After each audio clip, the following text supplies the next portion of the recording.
السلام علیکم ورحمۃ اللہ وبرکاتہ۔ آج ہم لوگ پڑھیں گے رکوع نمبر 13 کا ترجمہ اور تفسیر۔ پیغمبروں کا اور ان کی قوموں کا ذکر ہو چکا ہے۔ حضرت ہود علیہ السلام، صالح علیہ السلام، لوط علیہ السلام، نوح علیہ السلام۔ اب ان تمام قوموں کے واقعات کو اللہ تعالیٰ بیان کر کے اس رکوع میں ایک تو حضرت موسیٰ علیہ السلام کا واقعہ ہوگا ذکر، لیکن شروع میں اس رکوع کی شروع کی آیتوں میں اللہ تعالیٰ بیان فرما رہا ہے کہ ان تمام واقعات کو دیکھ کر، ان تمام واقعات کو سن کر اب جو بعد میں لوگ آئے ہوئے ہیں، یعنی مشرکین مکہ اور قیامت تک آنے والے انسان، تو کیا وہ اس سبق کو یاد نہیں رکھے ہوئے کہ ان کے گناہوں کی وجہ سے اللہ تعالیٰ ان کے اوپر بھی عذاب لا سکتا ہے؟ جب ان قوموں پر عذاب آیا تو تم پر نہیں آئے گا عذاب؟ تو تم نافرمانیاں کیوں نہیں بند کر رہے ہو؟ ٹھیک ہے، دیکھیے۔ اور موسیٰ علیہ السلام کا بھی واقعہ ہے اس میں۔ تو آگے جو پیغمبر آئے وہ حضرت موسیٰ علیہ السلام، حضرت لوط علیہ السلام، حضرت شعیب علیہ السلام، اس کے بعد پھر حضرت موسیٰ علیہ السلام کا واقعہ یہاں بیان ہو رہا ہے۔ اعوذ باللہ من الشیطان الرجیم، بسم اللہ الرحمن الرحیم۔ اولم یہد للذین یرثون الارض من بعد اہلها ان لو نشاء اصبناہم بذنوبہم۔ جو لوگ کسی زمین کے بعد اس کے وارث بن جاتے ہیں، جو لوگ کسی زمین کے باشندوں کی ہلاکت کے بعد اس کے وارث بن جاتے ہیں، بھلا کیا ان کو یہ سبق نہیں ملا کہ اگر ہم چاہیں تو ان کو بھی ان کے گناہوں کی وجہ سے کسی مصیبت میں مبتلا کر دیں؟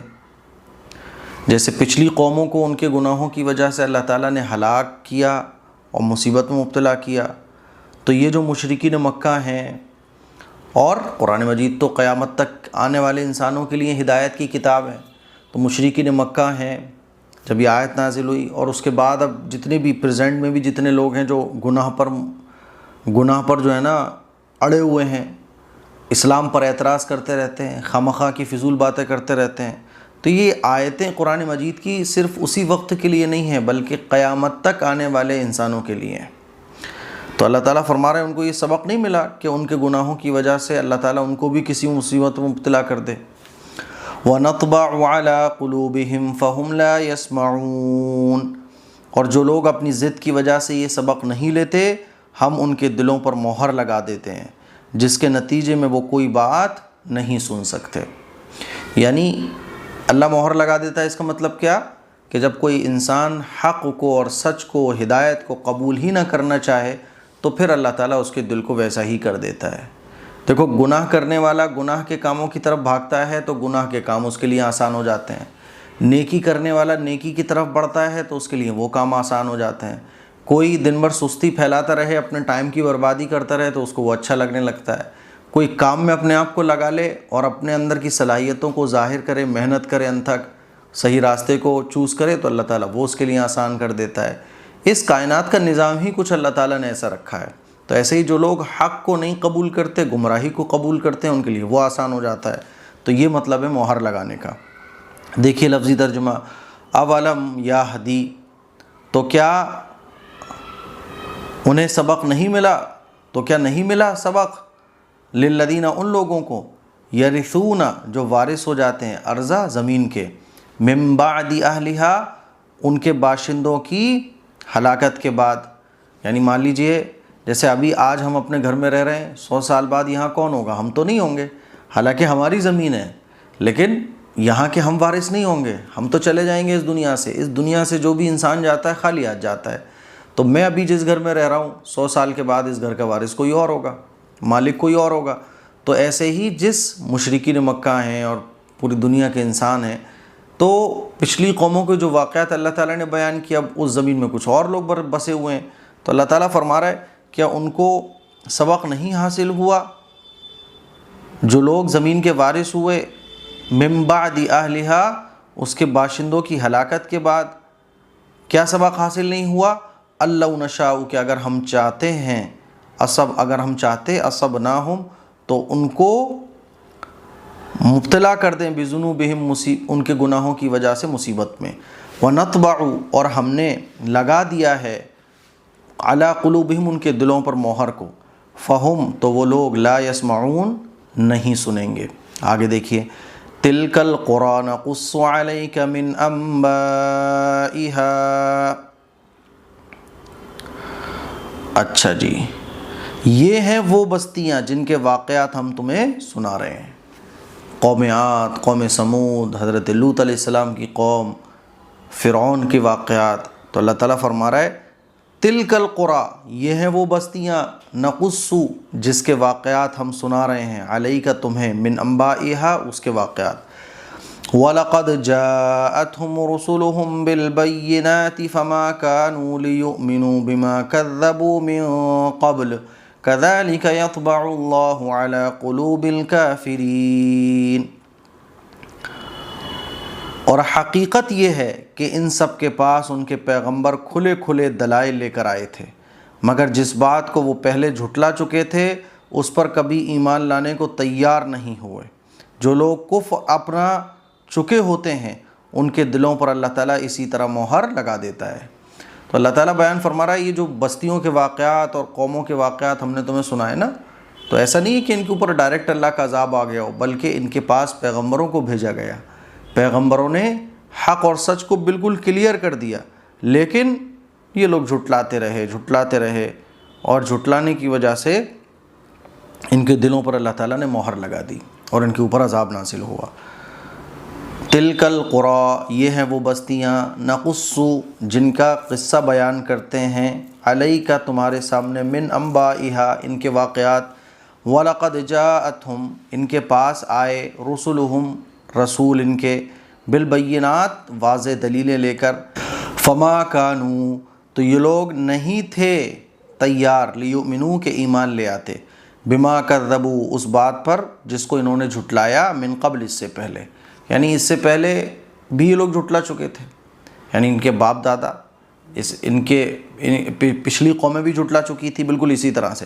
کذالک اسی طرح، یطبع اللہ مہر لگا دیتا ہے، علی قلوب الکافرین کافروں کے دلوں پر۔ آگے دیکھیے وما وجدنا لاکثرہم من عہد ہم نے ان کی اکثریت میں عہد کی کوئی پاسداری نہیں پائی، یعنی یہ لوگ وعدہ خلاف ہیں۔ ایک تو وعدہ خلاف ایسے ہیں کہ مطالبہ کرتے ہیں کہ پیغمبر ایسا کر کے دکھاؤ تو ہم لے آئیں گے، ویسا ہو جاتا ہے تو لے کر نہیں آتے۔ صالح علیہ السلام کی قوم والوں نے کیا کہا، اونٹنی نکال دو اس پہاڑ سے، ہم ایمان لے کر آ جائیں گے۔ اونٹنی جب آ گئی تو اس کو قتل کر دیا۔ وَإِن وَجَدْنَا أَكْثَرَهُمْ لَفَاسِقِينَ اور واقعہ یہ ہے کہ ان میں سے اکثر لوگوں کو ہم نے نافرمان ہی پایا ہے۔ اللہ تعالیٰ ان کی حرکتوں کو بیان کر رہے ہیں۔ وَمَا وَجَدْنَا اور ہم نے نہیں پایا، لِأَكْثَرِهِمْ ان میں سے اکثر کو، من عہد عہد کی پاسداری کرنے والا، عہد کو پورا کرنے والا نہیں پایا۔ وَإِن وَجَدْنَا اور ہم نے پایا ہے، اکثرہم ان میں سے اکثر لوگوں کو، لفاسقین نافرمان، یعنی نافرمان ہی کرنے والے تھے یہ لوگ۔ آگے دیکھیے اب آگے حضرت موسیٰ علیہ السلام کا واقعہ بیان ہو رہا ہے۔ حضرت موسیٰ علیہ السلام کو اللہ تعالیٰ نے فرعون کی طرف بھیجا۔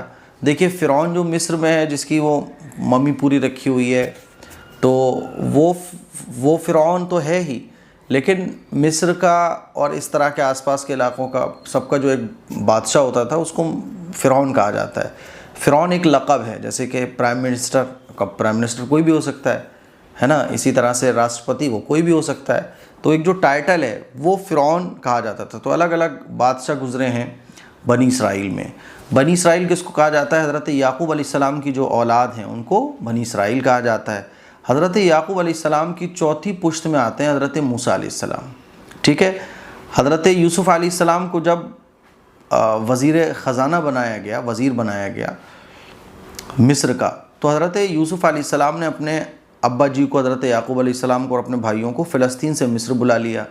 تو مصر کا جو بادشاہ تھا جس کو فرعون کہا جاتا ہے، یہ والا فرعون نہیں ہے موسیٰ علیہ السلام والا، جیسے میں نے بتایا فرعون ایک ٹائٹل ہے، تو انہوں نے ان کو جگہ دے دی آس پاس کے علاقوں میں، یہ لوگ رہنے لگے۔ تو بادشاہ گزرتے گئے، ایک فرعون جو آیا موسیٰ علیہ السلام کے زمانے والا، اس نے اپنے آپ کو خدائی کا دعویٰ کرنا شروع کر دیا اور خدا کہلوانا شروع کر دیا، اور بنی اسرائیل کو غلام بنا لیا۔ تو اللہ تعالیٰ نے حضرت موسیٰ علیہ السلام کو ان کی طرف بھیجا، اس کی طرف، فرعون کی طرف، کہ جاؤ دعوت دو اس کو حق کی بات، حق بات کی اور سچ بات کی۔ تو وہ واقعہ ہے پورا۔ حضرت موسیٰ علیہ السلام جس دور میں پیغمبر بنائے گئے اس میں جو ہے نا جادو کا بڑا زور تھا، جادو بہت، جیسے آج کل ٹیکنالوجی کا دور ہے نا، تو ایسے ہی دور رہے ہیں، کبھی جادو کا دور، کبھی جو ہے نا وہ طب کا دور۔ تو اس طرح حضرت موسیٰ علیہ السلام جس دور میں آئے تو اس وقت جادو کا بہت دور تھا۔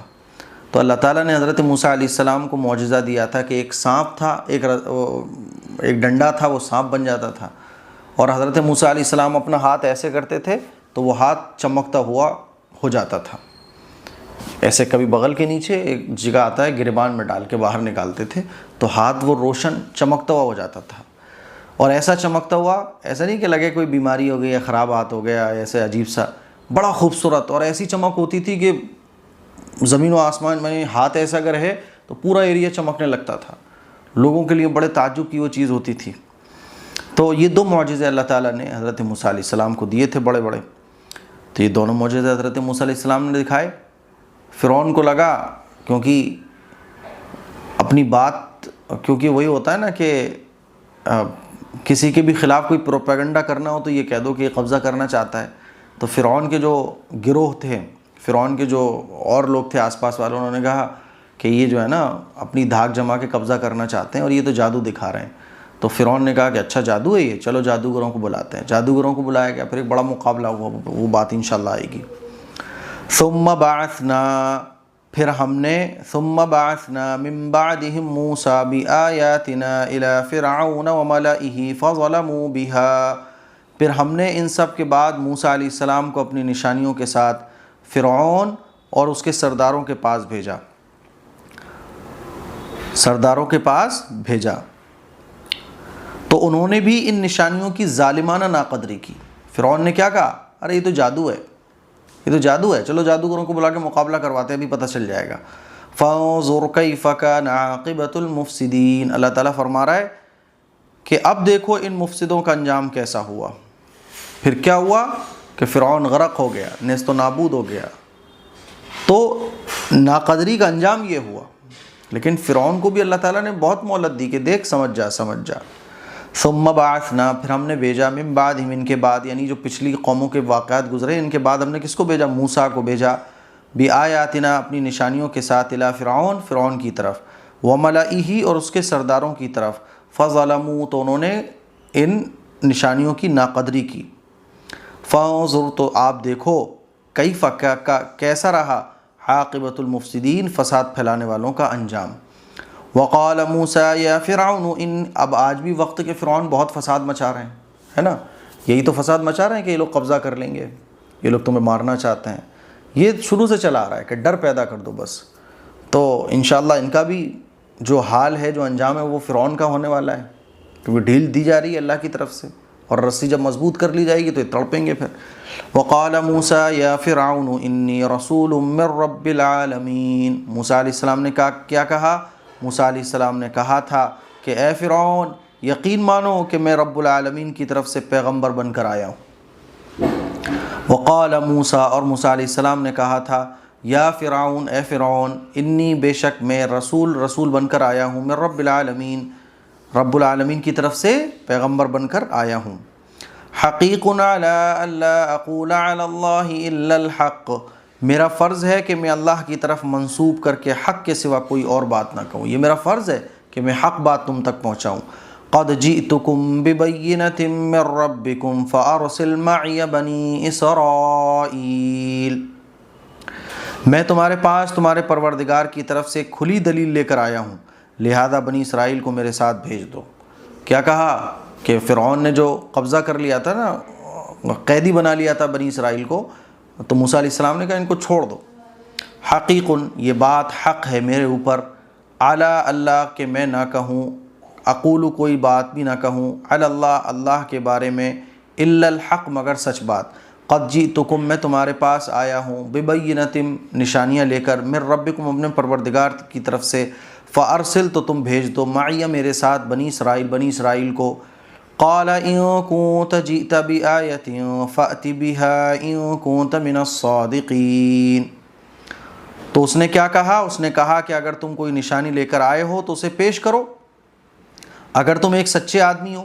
فرعون نے کہا کیا نشانیاں لے کر آئے ہو بتاؤ ذرا۔ قال، فرعون نے کہا ان کنت، اگر تم جیتا لے کر آئے ہو، بآیۃ کوئی نشانی، فأتی بہا تو اس کو پیش کرو، ان کنت من الصادقین، ان کنت اگر تم ہو من الصادقین سچے۔ اب موسیٰ علیہ السلام نے اپنے وہ دونوں معجزے جو اللہ تعالیٰ نے ان کو دیے تھے وہ دکھائے۔ فَأَلْقَىٰ عَصَاهُ فَإِذَا هِيَ ثُعْبَانٌ مُّبِينٌ، اس پر موسیٰ علیہ السلام نے اپنی لاٹھی پھینکی تو اچانک وہ ایک صاف اژدہا بن گئی۔ لاٹھی کو پھینکا تو وہ سانپ بن گئی۔ فَأَلْقَىٰ تو پھینکا، عصاہ موسیٰ علیہ السلام نے اپنے ڈنڈے کو، فَإِذَا ہی تو اچانک وہ ڈنڈا، ثعبان اژدہا بن گیا، مبین صاف۔ وَنَزَعَ يَدَهُ فَإِذَا هِيَ بَيْضَاءُ لِلنَّاظِرِينَ، اور اپنا ہاتھ گریبان سے کھینچا تو وہ سارے دیکھنے والوں کے سامنے ایک دم چمکنے لگا۔ دوسرا معجزہ اللہ تعالیٰ نے کیا عطا فرمایا تھا کہ ہاتھ وہ ڈالتے تھے تو وہ چمکنے لگتا تھا۔ وَنَزَعَ، اور حضرت موسیٰ علیہ السلام نے کھینچا، یدہ اپنے ہاتھ کو، فَإِذَا ہِیَ تو وہ ہاتھ کیا ہونے لگا، بیضاء چمکنے لگا، للناظرین دیکھنے والوں کے سامنے ایک دم سے چمکنے لگا۔ لوگ ہکا بکا کہ ارے، کیونکہ ہاتھ کا جو چمکنا تھا وہ ایسا نہیں تھا ایک دم بیکار ٹائپ سے، ایک دم پریمیم کوالٹی سے چمک رہا تھا۔ وہ جیسے پریمیم کوالٹی کی کوئی چیز دیکھو آپ تو ایسا لگتا ہے یار یہ چیز بڑی شاندار ہے، تو وہ جو ہاتھ چمک رہا تھا وہ ایک دم ایسے جیسے پریمیم کوالٹی لگژری ٹائپ سے، لوگ دیکھتے رہ گئے کہ بھائی یہ کیا کمال ہے۔ تو یہ دو معجزے اللہ تعالیٰ نے حضرت موسیٰ علیہ السلام کو دیے تھے۔ اب جب تمام درباریوں نے دیکھا کہ بھائی یہ تو بڑے زبردست طریقے سے دو معجزے حضرت موسیٰ علیہ السلام نے دکھا دیے، تو درباریوں نے حضرت فرعون کے کان میں کھسپھسایا کہ یہ جادو دکھا کے جو ہے نا رعب جمانا چاہ رہے ہیں اور آپ کی حکومت کو چھیننا چاہ رہے ہیں۔ تو فرعون کے دماغ میں بات آ گئی، اس نے کہا ٹھیک ہے ایسا کرتے ہیں، اگر تمہارا یہ معجزہ ہے تو ٹھیک ہے، ہم تو سمجھتے ہیں تم جادو ہو، تم تو جادو کر رہے ہو، یہ جو جادو تم دکھا رہے ہو، چلو ایسا کرتے ہیں جادوگروں کو ہم بلاتے ہیں۔ تو موسیٰ علیہ السلام نے کہا نہیں یہ جادو نہیں، یہ معجزہ ہے۔ تو اس نے کہا، فرعون نے کہا نہیں یہ تو جادو ہے، چلو جادوگروں کو بلوایا جاتا ہے۔ پھر جادوگروں کو بلوایا گیا، تمام جادوگر جمع ہو گئے۔ فرعون جو ہے نا وہ اکیلے کھڑے ہیں اپنے عصا کو لے کے، ڈنڈے کو لے کے۔ تو کل آپ لوگ اسی کے بارے میں پڑھو گے، پورا میدان سج گیا۔ تو جادوگروں نے موسیٰ علیہ السلام سے کہا کہ پہلے آپ ڈالو گے یا ہم ڈالیں؟ جادوگر رسیاں لے کر آئے تھے، تو موسیٰ علیہ السلام نے کہا کہ نہیں تم لوگ پہلے ڈالو۔ تو جادوگروں نے جو ہے نا وہ رسیوں کو ڈالا، سب لوگ جمع ہوئے تھے دیکھنے کے لیے۔ تو جب رسیوں کو ڈالا تو رسیاں وہ سانپ بن گئیں، بڑے سے بڑے بڑے سانپ بن گئیں۔ اب سانپ اتنے سارے ایک ساتھ جمع ہو جائیں سینکڑوں کی تعداد میں تو سب لوگ ڈریں گے نا، لوگ بھی ڈر گئے کہ اتنے سارے سانپ۔ اچھا جادوگر کو پتہ ہوتا ہے کہ میری لمٹ کتنی ہے، جادوگر جانتا ہے کہ بھائی میری لمٹ بس اتنی ہے۔ پھر موسیٰ علیہ السلام نے اپنے ڈنڈے کو ڈالا، تو موسیٰ علیہ السلام نے جب ڈنڈے کو ڈالا تو وہ تو بڑا خطرناک سانپ بن گیا۔ تو جادوگر سمجھ گئے کہ یہ اصلی سانپ ہے اور یہ ہمارا جو ہے نا بناوٹ کا سانپ ہے، آنکھوں پر بندشیں اور آنکھوں پہ پردے لگا دیے، یہ تو ہاتھ کی صفائی ہے۔ تو جتنے بھی جادوگر تھے چند ایک کو چھوڑ کر جو ہے نا سب موسیٰ علیہ السلام پر ایمان لے آئے اور سب موسیٰ علیہ السلام کے ساتھ ہو گئے۔ کل آپ وہ واقعہ انشاءاللہ پڑھو گے۔ مجھے امید ہے کہ آج کا رکوع آپ کو سمجھ میں آ گیا ہوگا۔ اس کلپ کو شیئر کریں۔